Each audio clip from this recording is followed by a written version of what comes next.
I'm John Walsh, and I've dedicated my entire life to locking up the worst criminals. Since 1988, we've caught 1,191 fugitives. We're tracking down one of the most ruthless gangs of lawbreakers we've ever gone after, including several of the FBI's most wanted. And we've reunited dozens of missing children with their families. But the job continues, and this time, my son Callahan joins the fight. With your help, we're gonna put more low-life criminals behind bars, including these that you'll see tonight.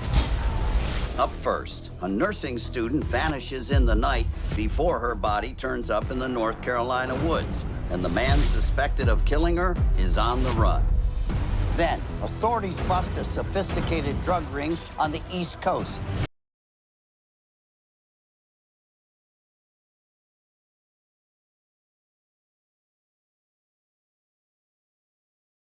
Investigators on both coasts.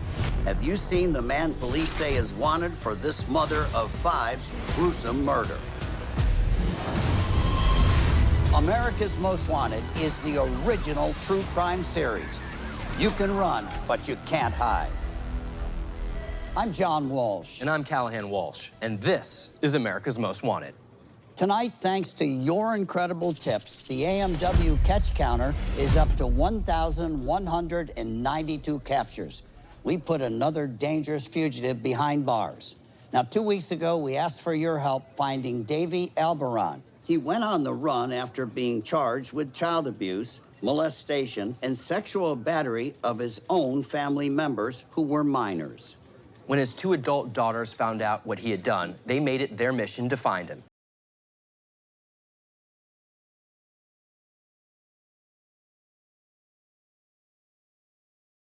When his last victim came out, who happened to be my daughter, everything came out.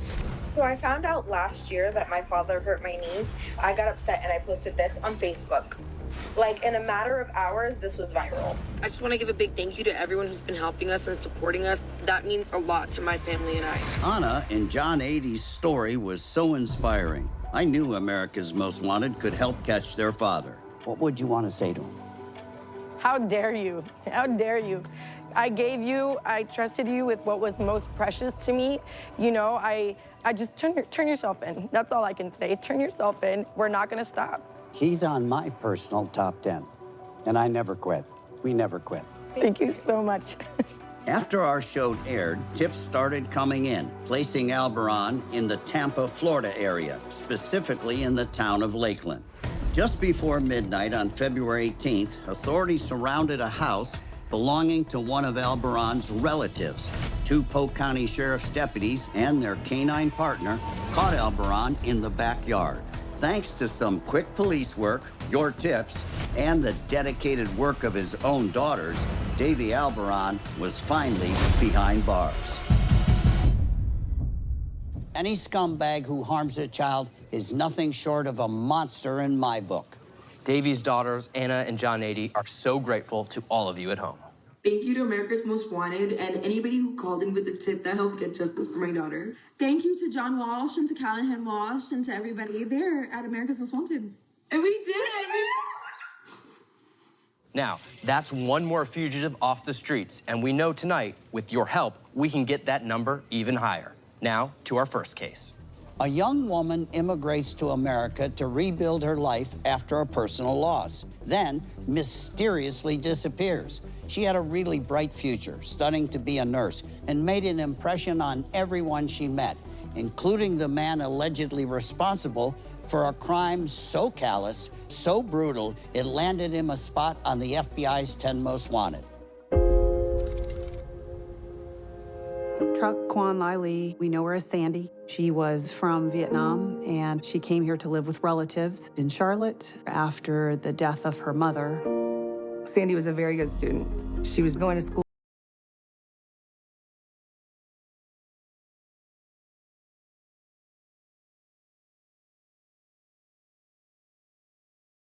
Had nothing but fantastic things to say about Sandy.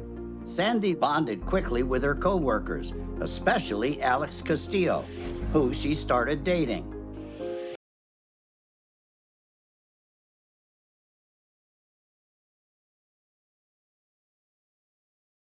can continue her dream of becoming a nurse.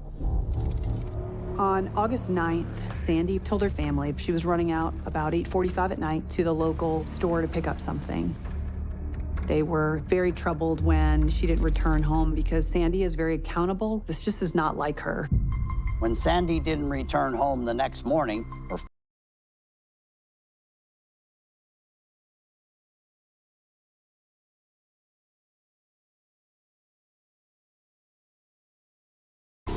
Sandy had loaned Alex $1,000 about 2 months prior. She wanted her money back. On August 9th, he communicated, hey, I got your $1,000. Let's meet up. As we follow up on Sandy's bank records, we recognize that the night that Sandy goes missing, one of her cards has been used at an ATM to make a large withdrawal. She withdraws another $1,000. That stumps us because the original meetup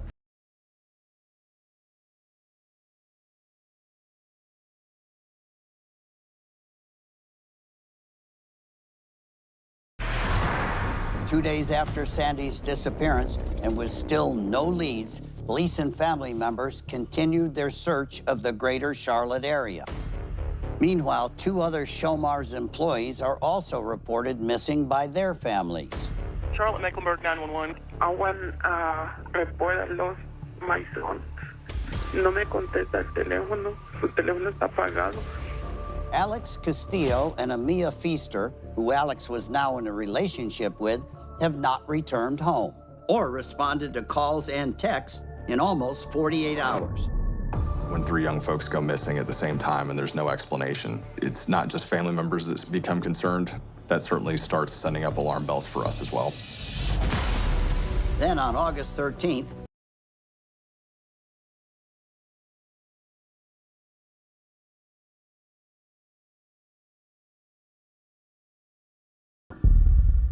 Alex and Amia call their parents individually and let them know that everything's fine. But at no point are they able to explain really where they've gone to and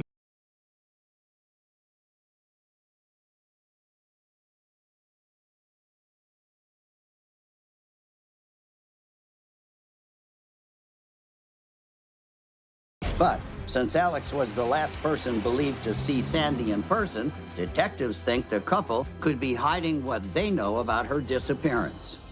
The Charlotte Mecklenburg Police Department reached out to the FBI to assist in a missing person investigation. We gathered information from speaking to relatives of Amia and Alex, and that they were trying to go see his father in Aguas Calientes, Mexico. We obtained video of them crossing over the border.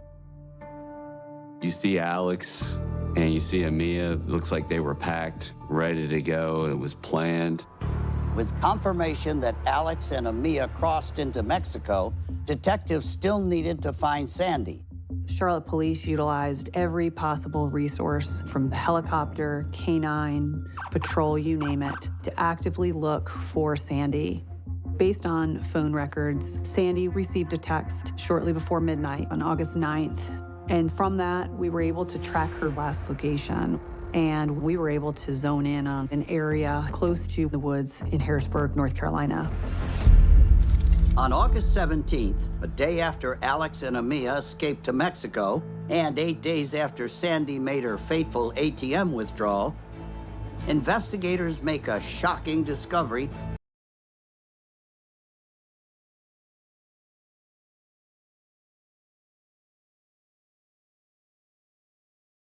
Was now a homicide investigation. Those are the words that no parent, no family member ever wants to hear, because when someone you love goes missing, you hold on to the hope that they're out there alive. And that's why we talk about this so much at the National Center. Time really is of the essence. If you believe your child or teenager has gone missing or has been abducted, call local law enforcement immediately. Now, when we come back, a planned escape and surprise betrayal that gave investigators a lead they weren't expecting. Plus, the FBI is offering a $25,000 reward for information that will lead to the arrest of this man, an alleged key figure in a large-scale international drug ring. And later on, two thieves in Tampa target multiple valet stands, stealing the keys and driving off with hundreds of thousands of dollars worth of luxury cars. Help us find these creeps before they do it again. And remember, you can make a difference.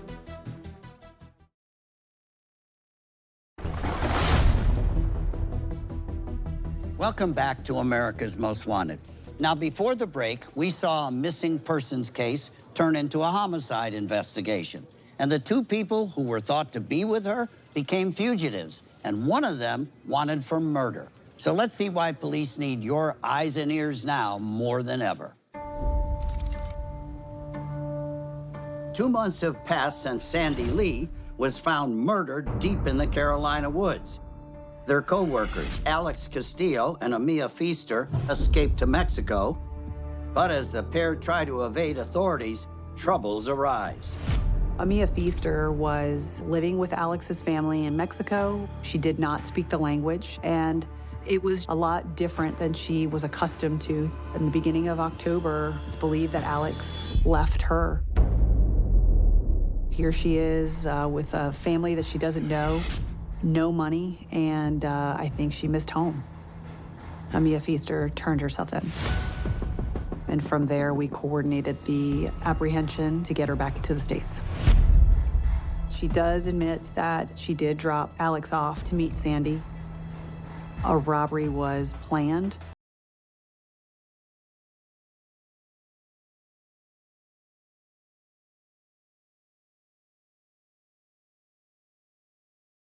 With the evidence.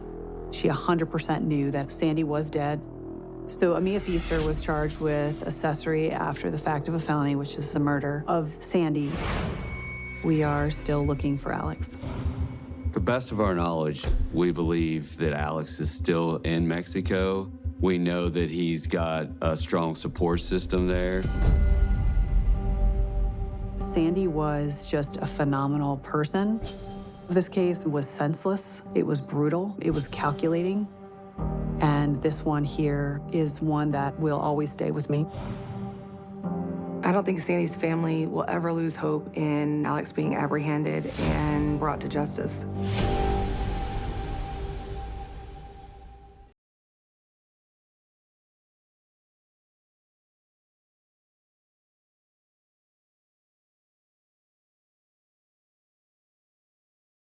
Now, social media had a big part to find Gabby. And in our case tonight, it's surveillance. You know, Joe, that surveillance video is what helped track Castillo to Mexico. And pinging Sandy's phone helped find her body. These are new techniques that are so helpful. Technology has really changed the game, hasn't it?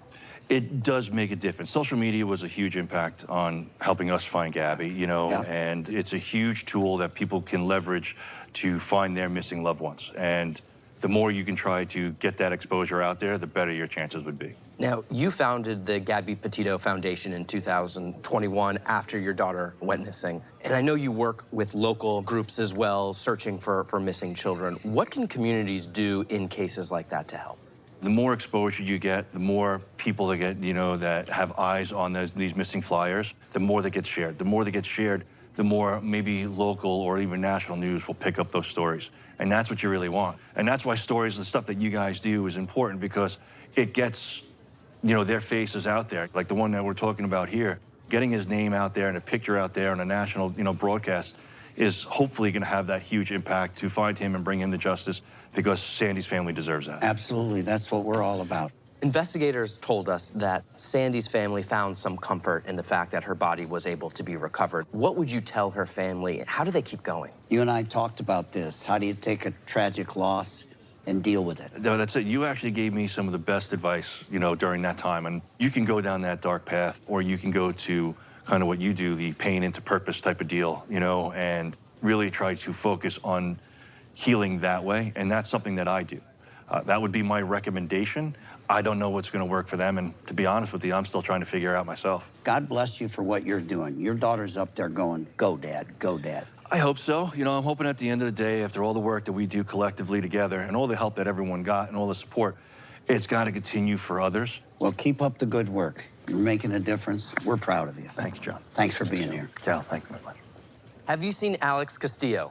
Alex Castillo is wanted for unlawful flight to avoid prosecution for murder. He's got black hair and brown eyes. He's 5'6", and at the time he was last seen, weighed about 185 pounds. He'd be 25 years old now, and we have an AMW age progression of what he may look like today, both with and without facial hair.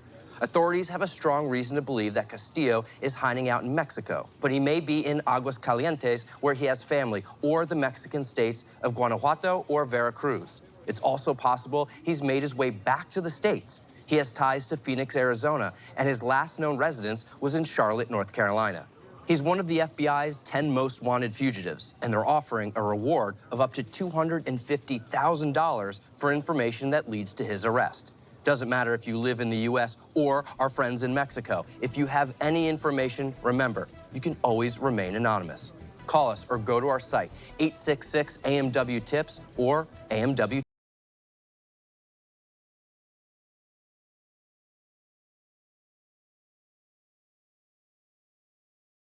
Of all of it, one man who police need your help to find. Have you seen Samuel Rose?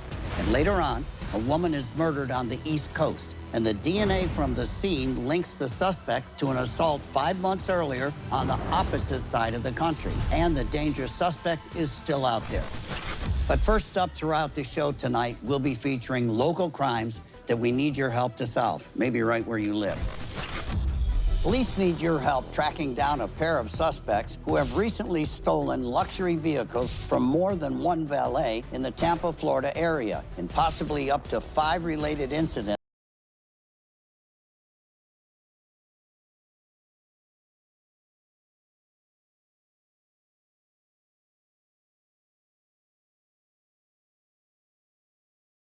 Take a good look. Without anybody suspecting, one locates the car in the lot and waits for his buddy to drive right out of there. Here they are again a month later, helping themselves to keys from the valet stand before hopping in another car that doesn't belong to them and driving away. Police say these two may be allegedly responsible for 5 different incidents of vehicle theft, including a Land Rover Discovery, a Mercedes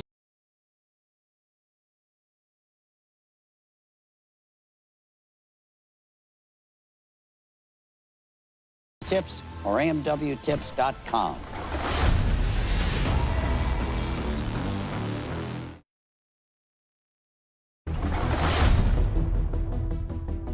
Welcome back to America's Most Wanted. Now, the #1 goal for AMW is to find fugitives, but also to find as many missing children as we possibly can and reunite them safely with their families. So this week, we need your help to find 13-year-old Noelle Sophie Zizi. Noelle's from Kennesaw, Georgia, but maybe in Dallas, Texas. She has brown eyes and black hair. And when she was last seen, she was 4'1" and weighed between 90 and 100 pounds. Noelle went missing in October 2021. So if you've seen Noelle Zizi, please call us or send your tips to 866-AMW-TIPS or AMWTips.com. Let's get her home safe and back with her family where she belongs. Cal, over to you. Martinsburg, West Virginia is known for its historic past. Walking down Main Street, you'll find buildings standing from the 1700s. But these days, the small town feels different, dangerous, and has become a breeding ground for drug traffickers.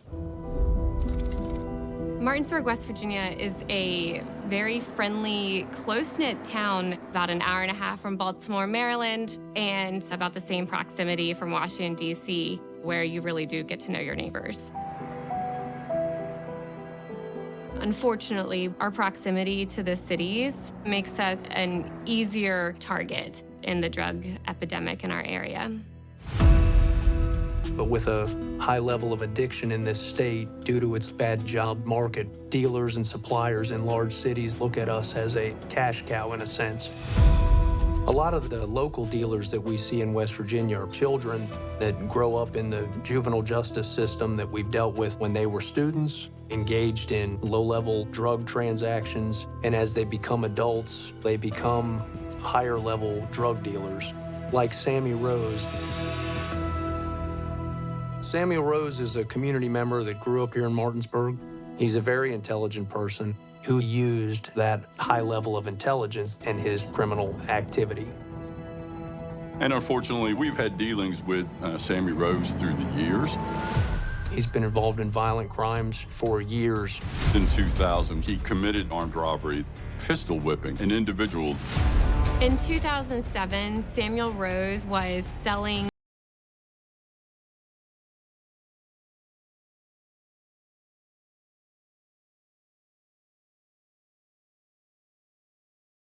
connections increased and grew. So when he was released after serving his sentence, the 8-year hiatus actually increased his drug dealing in the area. We started to investigate using a confidential informant who could directly purchase from Samuel Rose.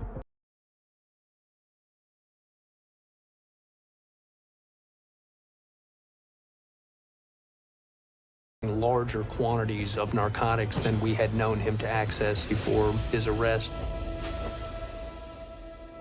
Eventually, we are able to apply to the court for a wiretap on his cellular device. And that really gave us a breakthrough in being able to determine the breadth of his drug trafficking network. There would be calls to obtain cocaine, lining up where these transactions would occur. Where you still on the side? Or did you get on the side yet? Well, I'm about to come on your side now. Send me the attic. That ended up leading us to an appliance business in Hagerstown, Maryland, known as Top 3 Sources.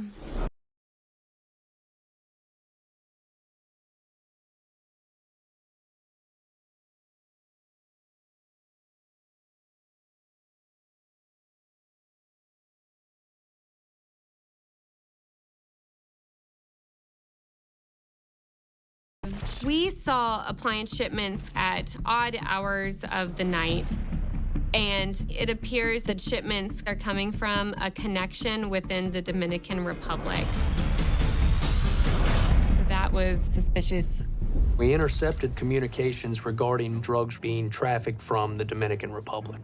We learned that the organization was concealing the drugs in the appliances, washing machines, dishwashers, dryers, refrigerators, often concealed in the frame of those appliances.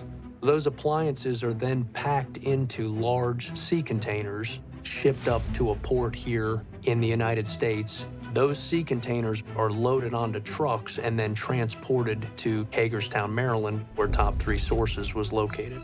Through our investigation, we learned that Sammy would obtain large sources of supply and distribute them in the Martinsburg area.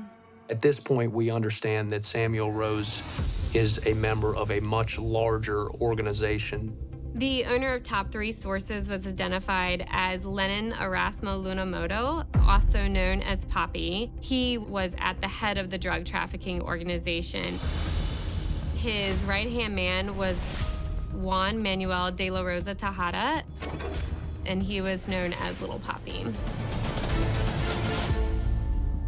In this organization, Sammy Rose plays the role of the West Virginia drug distributor.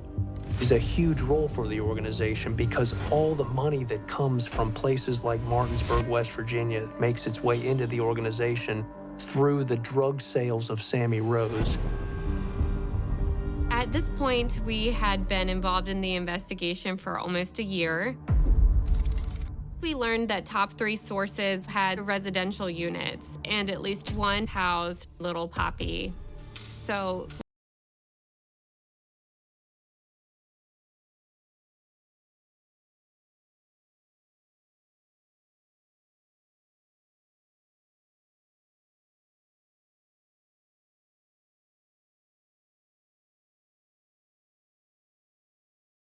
kilograms of cocaine.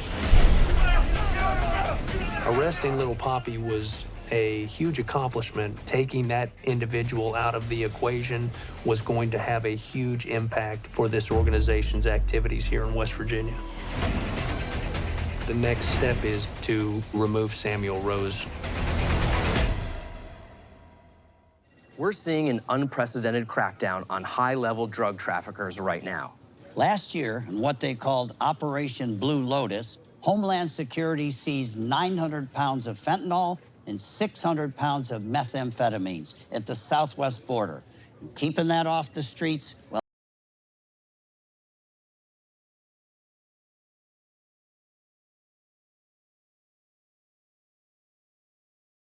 which is exactly why we need your help finding Samuel Rose. now don't go anywhere, because when we come back, officers have put their lives on the line to bring down Rose's operation in a risky raid.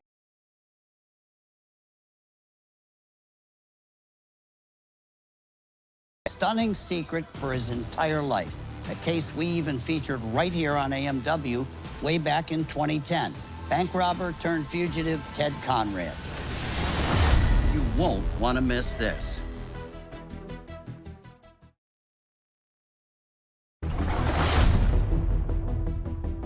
Welcome back to America's Most Wanted.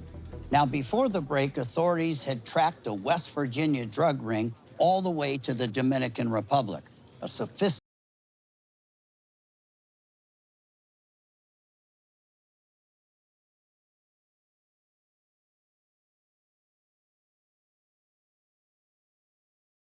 down.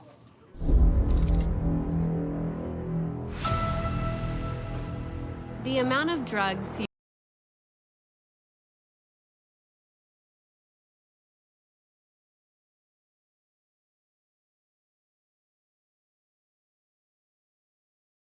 $34 individuals in this investigation, to include Sammy Rose.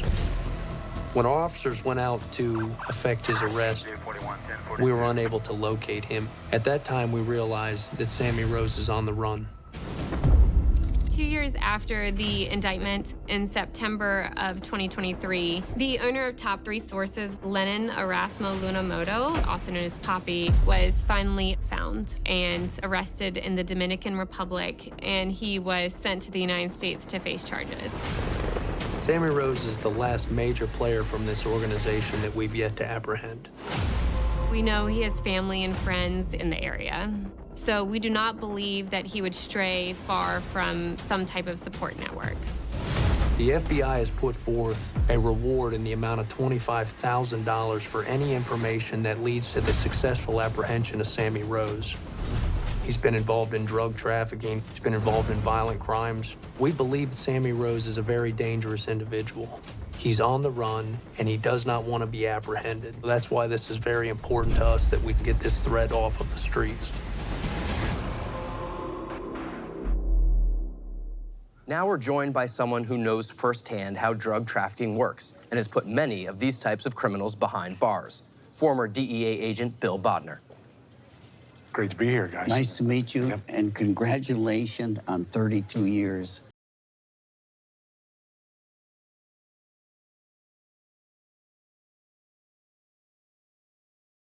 They were smuggling cocaine from Los Angeles to New York. They had purchased Willie Nelson's old tour bus at an auction, complete with the Highwaymen mural on the back, and they used that every week to run hundreds of kilos of cocaine from LA to New York. So ingenious some of these guys are. The ingenuity in smuggling is almost without limits. They will do anything that works, using appliances, using any kind of heavy equipment, industrial equipment, something that's not really going to be searched because it looks so innocent, and it's able to be packed in a container and shipped by freight.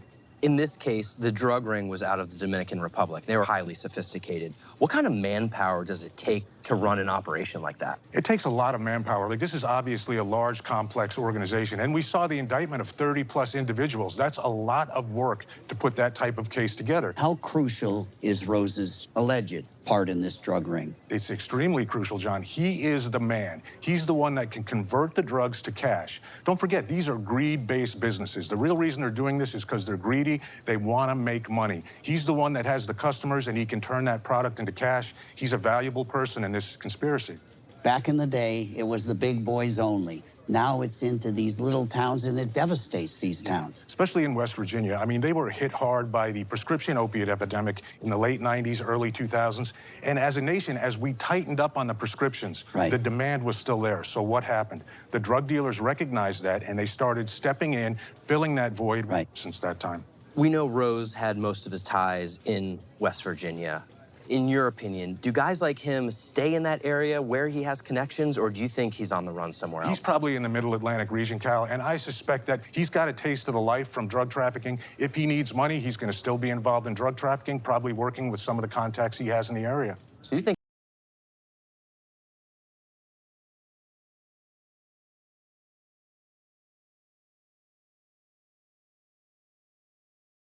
hard work all these years. Thank you. Thank you. Samuel Rose is 43 years old with black hair and brown eyes. He's 5'8", and when he was last seen, weighed about 165 to 190 pounds. He has a scar on his stomach and a barbed wire tattoo on his left arm. Rose is facing multiple felony drug charges, including aiding and abetting the distribution of heroin and fentanyl.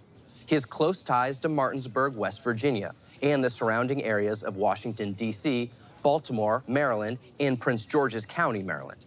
If you see Rose or have any idea where he might be, do not approach him. He's considered armed and dangerous and has a history of violence. Call us or send us your tips now at 866-AMW-TIPS or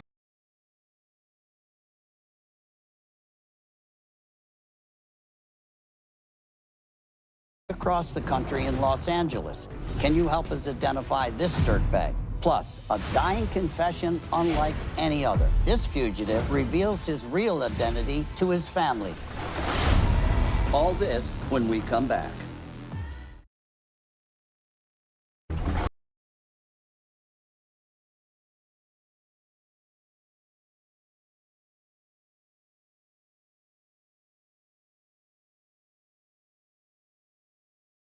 Just off the hiking trail. When authorities collected and ran the DNA evidence that was found on her body, it was linked to an assault case that happened all the way across the country in Los Angeles just a few months prior. Can you help us find the man responsible for both? Rachel, I know that when people looked at her, they saw how pretty she was, but what made her special was the part of her that shined through. Her personality. She was very kind and loving, very outgoing, always laughing.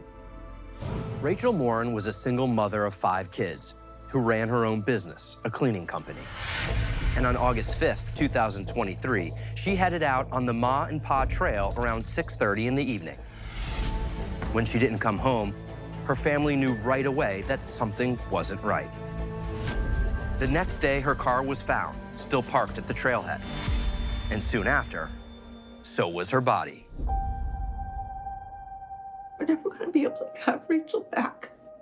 Our children are never going to have a mother to watch them grow up.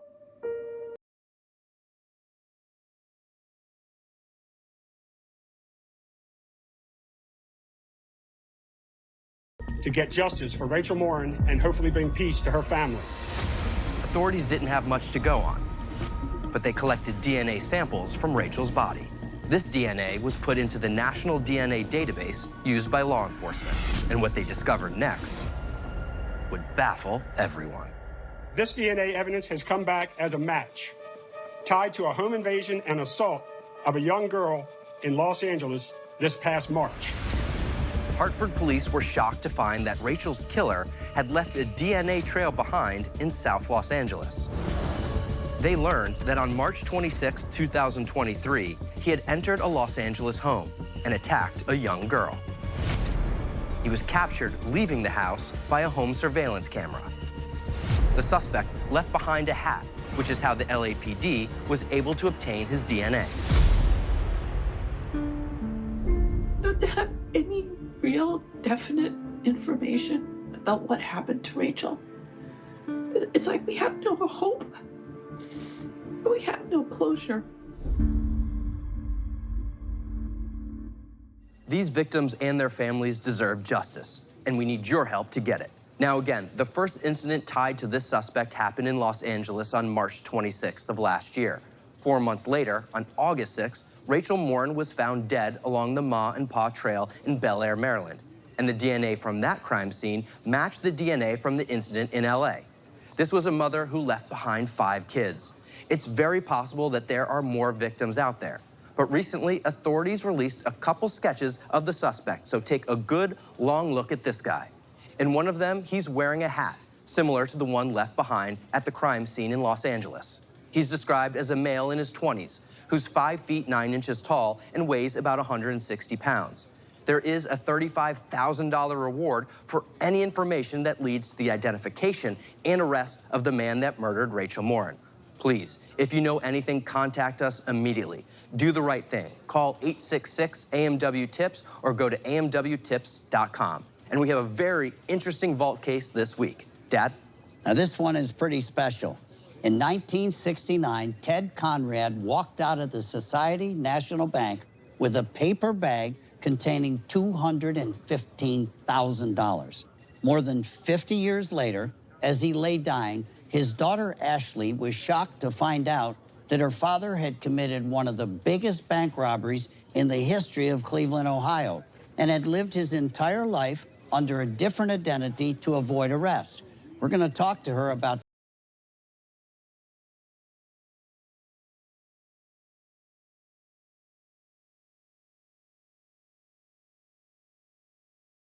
another fugitive who could be anywhere tonight is Ted Conrad.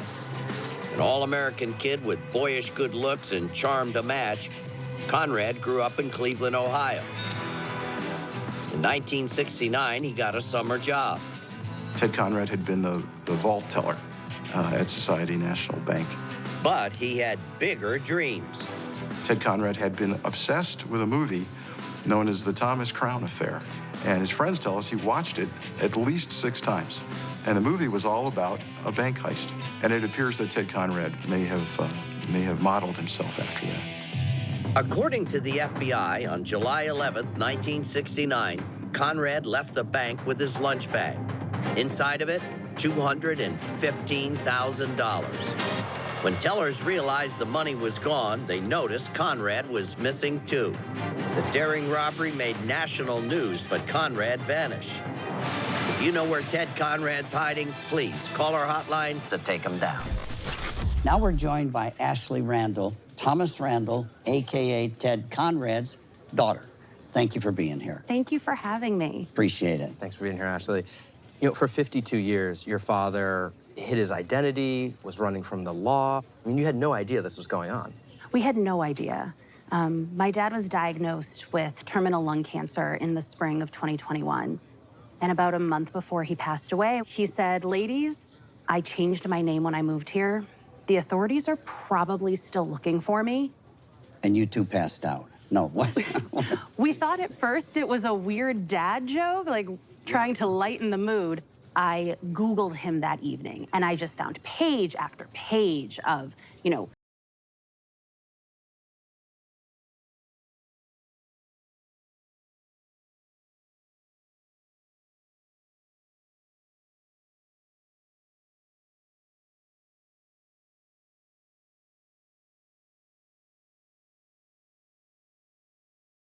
By the time he got together with my mom in the late 70s, the money was gone. So, Ashley, how did the marshals piece it all together? Somebody, I still don't know who, sent my dad's obituary to a crime writer in Ohio, who then passed that along to the marshal. And then I believe that they matched handwriting samples from my dad's college applications, I believe.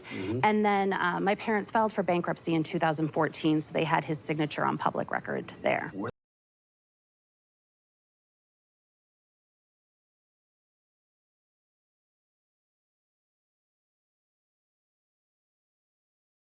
He made my lunch every day. He was the dad that's there for you. But him being fluent in French and keeping that a secret is somehow more shocking than him being a fugitive. He spoke fluent French and you guys didn't know the whole lifetime? He helped me with my French homework the way any parent who doesn't speak French Never started spouting out in French. No. The one thing I have from him was when I was learning to count, he would say the way to remember 16 is says is because when you're 16, you says everything.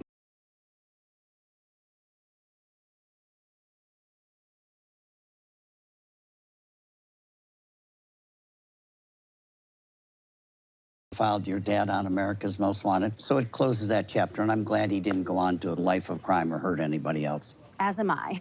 Thanks for being here. Thank you so much for having me. When we return, a recap of all the dangerous fugitives from tonight's show. Stay with us. We'll be right back.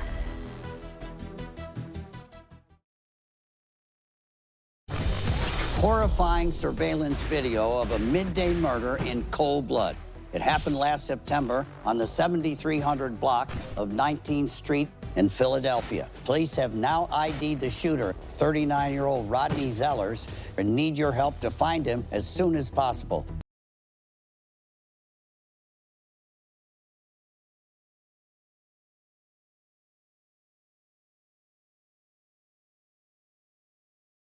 Zellers walk right up to the victim and fire several shots, striking him several times in the torso before running back to the 2012 blue Ford Edge with PA tags, LLM 6974, where an unknown female driver is waiting for him. As soon as Zellers gets in, they quickly flee the scene. The victim died from his injuries soon afterward. Philadelphia police are offering a reward of $20,000 for any information that leads to the arrest of the suspect, Rodney Zellers. Take another good look at him. He's a 39-year-old black male, 5 feet 9 inches tall, and weighing 350 pounds. You seen this scumbag? If so, send us your tips. 866-AMW-TIPS or amwtips.com. Now, if you know anything about any of the fugitives you've seen tonight, please do the right thing and contact us immediately. Alex Castillo is one of the FBI's 10 most wanted fugitives. He's now 25 years old and is 5'6" with black hair and brown eyes, and when last seen weighed 185 pounds. He may currently be in Aguascalientes, Mexico, or in the states of Guanajuato or Veracruz. He also has ties to Phoenix, Arizona. We have age progressions of what Castillo may look like today, and there's a reward of up to $250,000 for information that leads directly to his arrest. Now, Samuel Rose is 43 years old with black hair and brown eyes. He's 5'8", and when last seen weighed between 165 and 190 pounds. He's got a scar on his stomach and a barbed wire tattoo on his left arm. Rose has ties to Martinsburg, West Virginia, and the surrounding areas of Washington, D.C., Baltimore, and Prince George's County, Maryland. And finally, this unidentified suspect linked to an assault on a young woman in Los Angeles and the murder of Rachel Morin. Take a really good look. He's a male in his 20s who's around 5 feet 9 inches tall and weighs around 160 pounds. DNA evidence puts him in Los Angeles in March and in Maryland as of August 2023. But authorities think he could be anywhere, and police need your help. And remember, even the smallest tip could break these cases wide open, so please, stay on the lookout. If you have any information about these cases, call us or go to our website now, 866-AMW-TIPS.